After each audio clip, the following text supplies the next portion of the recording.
Welcome to Build Back Better, Virtual Convening Objectives. This is the second video in the three-part series focused on how to build alignment.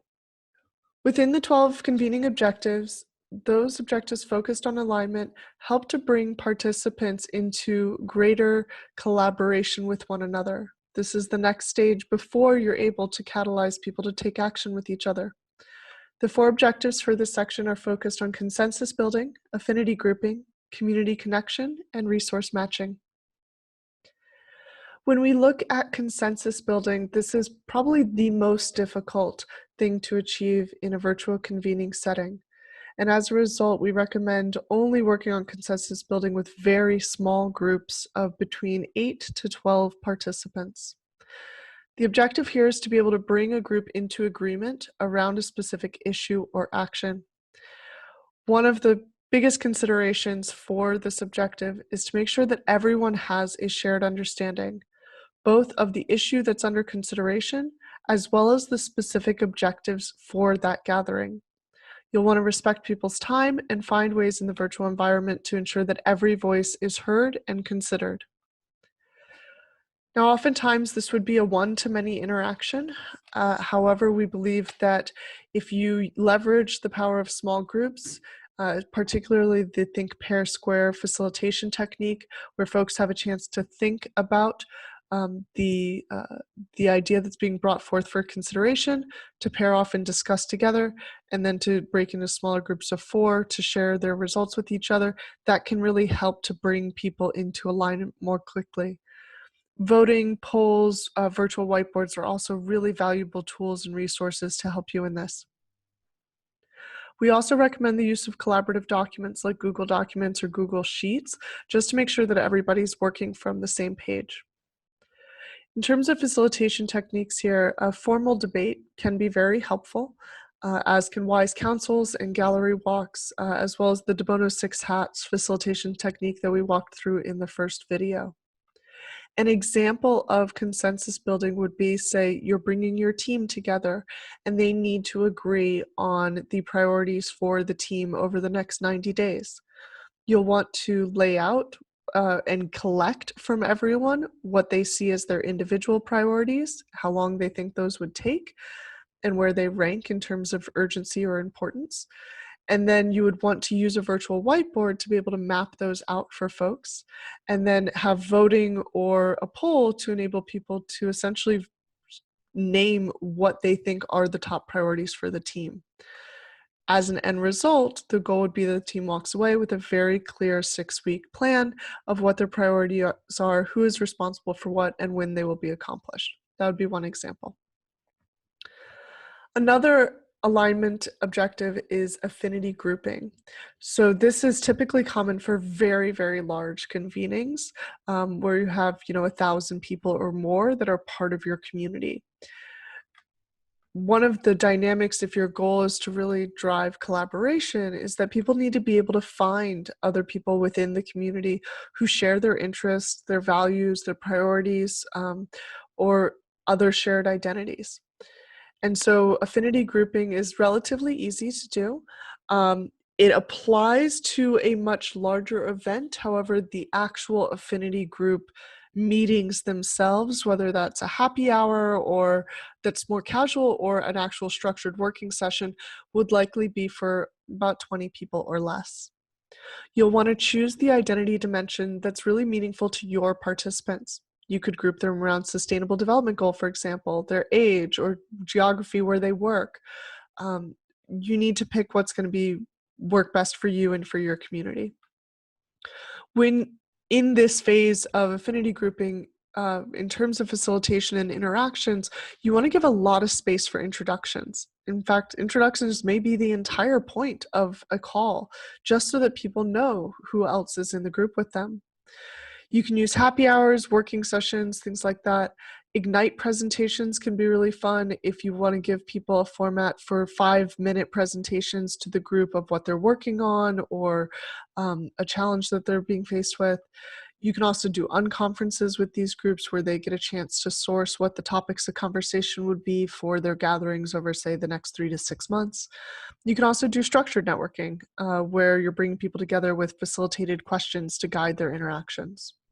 If you are considering a happy hour or a more social event, please look at our tools and platforms resources.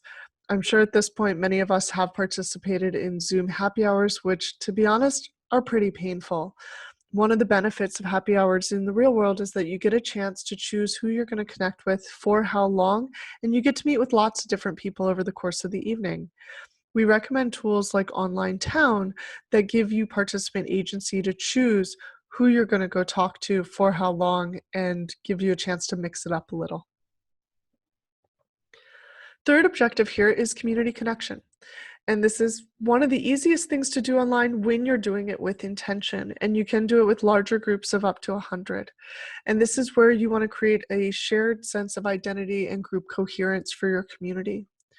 All of your activities, when you have this objective, should match the types of connections you're wanting people to build. Do you want them to be really vulnerable and go deep with each other? Are they going to be in community with one another over a long period of time where you need that foundation of trust? Or is this more superficial and you just want to do something like speed networking that give people a chance to connect with a broad range of people, but at a more surface level? You can do a lot of different games here. This is where apps like House Party can come into play, or online scavenger hunts can be a lot of fun. This is also an objective that really lends itself to story sharing. People really identify with one another when they're given the space to share stories about their life experiences. This can also lead to ask offers as well. Um, Different session types here could include story circles, where you have 3 people in a group and each one has 3 minutes to share a story, and you go round robin style so that everybody has a chance to contribute and everybody has a chance to listen. You can do structured networking, once again, where people are guided by specific facilitated questions. Apps like Icebreaker can be really helpful for that, where you are broken into pairs with one another. You can also do things like Mad Love, and this is where it's kind of a combination of speed networking and the 36 questions to fall in love that you can find on the New York Times. With Mad Love, you're giving people a question that really invites them to share, for example, to tell what your perfect day is, or to share what your biggest aspiration is and what's holding you back from achieving that. Folks get randomly assigned to another new person in the group, and they have a chance to share meaningful connection in a very short amount of time and with a large number of people. Finally, the last objective for alignment is resource matching.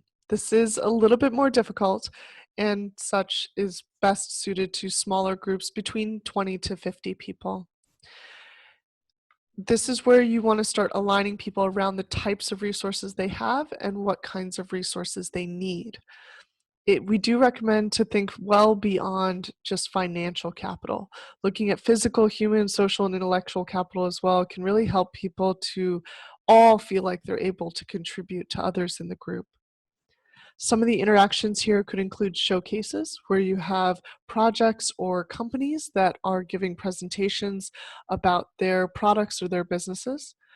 You can do peer sharing, where once again, folks are just sharing, this is what I'm looking for, and others are leading with, how can I help? It also can help to provide a profile document in advance for these interactions, where folks have a chance to read ahead and see who else is going to be in the room, what do they have to offer, and what might they be looking for. You might also use an actual custom built, not custom built, but a platform that is really designed for the Ask Offer experience, like Hylo, HYLO. Some of the session types here can include a resource garden, where people use a whiteboarding software like Mural to be able to put up their resources in different categories using virtual post-it notes. You can also do the mock boardroom as a replacement to the traditional entrepreneur pitch session that you might see. where entrepreneurs are matched with 3 to 4 mentors or experts who remain anonymous, but who hear the entrepreneur's challenges, provide suggestions and their best thinking to support them, and then only at the end of the session do they reveal their identities. That brings us to the end of the alignment objectives section. Please stay tuned for our third video focused on the 4 objectives relating to action.